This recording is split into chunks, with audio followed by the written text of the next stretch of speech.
You stretch, everything feels better for like 5 minutes, and then everything goes back to where it was. Does that sound familiar?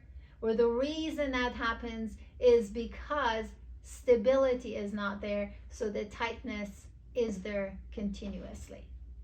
So what do we need to do, and how are we going to be able to fix this? The best suggestion I have for you is to always chase the why. Why does my muscle get tight? So the why is not because I sit too much, because that's an incident. What does sitting do? Why does sitting make my muscles tight?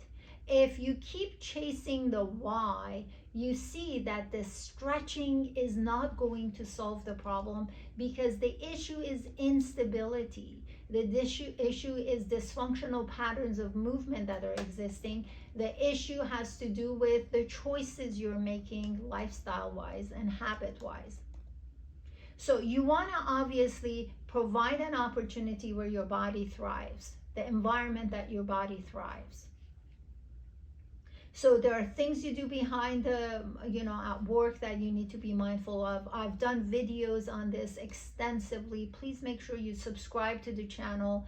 Visit my website to see and search to see what is out there. I've done thousands of videos there, so it is for your use. Please take advantage of them.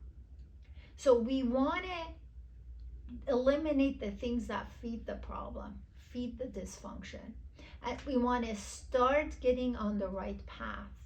The right path is establishing proper mechanics of movement. How do we know what they are? They're not some stretching or strengthening exercise. They are mechanical exercises. They are developmental exercises, the same exercises you and I and every walking human being on the planet Earth has done to get themselves from that stage where they could barely hold their head up as a newborn, and we all became running toddlers.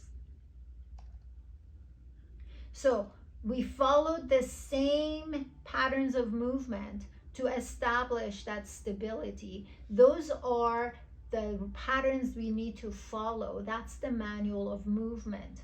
So we're gonna do the developmental exercises, which I'll give you some samples of, but there is an actual pattern of movements that I do with my patients at the office to establish that those patterns correctly.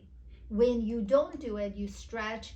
It starts with stretching, and then stretching's not going to work, and years go by, and then you become chronic in your issues. That's when you end up coming to my office. That is when you have the listening ears to then try to fix the problem, and hopefully by then you have not damaged things outside repair by these things. So back to developmental exercises. That always starts with biological breathing. If you don't know how that's done, I will make sure I put the link at the end of this video. But biological breathing, this is a great opportunity for you to subscribe to the channel. I did that years ago. So make sure that you subscribe to the channel, turn on the notification bell on, so that way it's out of the way and done deal. So biological breathing is how we establish the baseline and what is needed to have stability of our trunk, which is highly crucial for how you move, for how functional you need to be. An example of trunk stability, like I mentioned, biological breathing is one of them. I'm just going to show you a couple of other exercises that you do. Listen, your trunk has to be stable. It's made out of muscles that are different from your upper and lower extremities. They are meant to be slow acting and stable, whereas your upper and lower extremity muscle fibers are meant to be very precise in their performance, fast acting, and their endurance is low. They're made out of different muscle fibers. So we want to have trunk stability so the upper and lower extremities are not doing their job because they're too busy trying to provide some or give hand to provide stability of the trunk, and vice versa. So let's start with the 6-month supine, where you were 6 months old when you did this. So you're gonna lay down on your back, and you are going to close the gap in your lower back by tilting your pelvis up.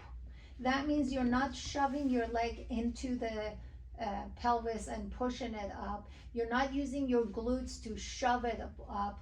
Functionally speaking, the proper way to do this is by the muscles that are attached to the front rim of your pelvis. You tilt the pelvis up, you close the gap. You breathe biologically in order for you to be able to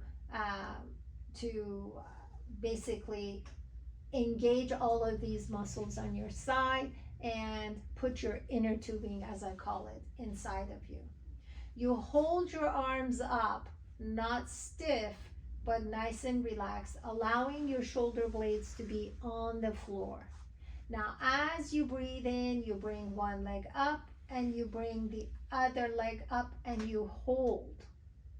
So this is right now, the abs are working to close the gap. The legs are holding themselves up. The ankles are learning to flex. The legs are supporting themselves, and the thighs are supported by the hip flexors.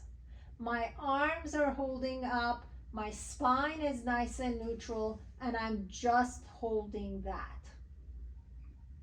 this position. This is one example, very simple. So how long can you do it? That's a good one. Another one from this position is to go from this position into rotating. So my legs are not the ones that say, let's go. My whole side rotates, which is something you did when you were 3 months old. So I'm gonna rotate, press, and go up. The trunk is nice and rectangular, it's not curved. My neck is not forward. I'm gonna repeat here so you see that I'm not leading with my neck. I am rotating and going up. When it's time to go back, my shoulder goes back, my legs lift up, and nice and calmly I go into that move. This is a great example of what developmental movements are and how important it is for not any single part of your body being imposed upon. Meaning, for example, your neck trying to get you up. That's not the function of your neck. Trying to get you up, we're talking about your trunk. That means the whole trunk is involved in getting itself up. So these are what need to be in place, and these are the principles I'm talking about. If you find yourself stretching to get the tension out, you're still not addressing the issue. Make sure you contact me. There's a link that you can actually schedule a call. Let's chat and see what's going on and see if this is something I can help you with. Until next time, take care.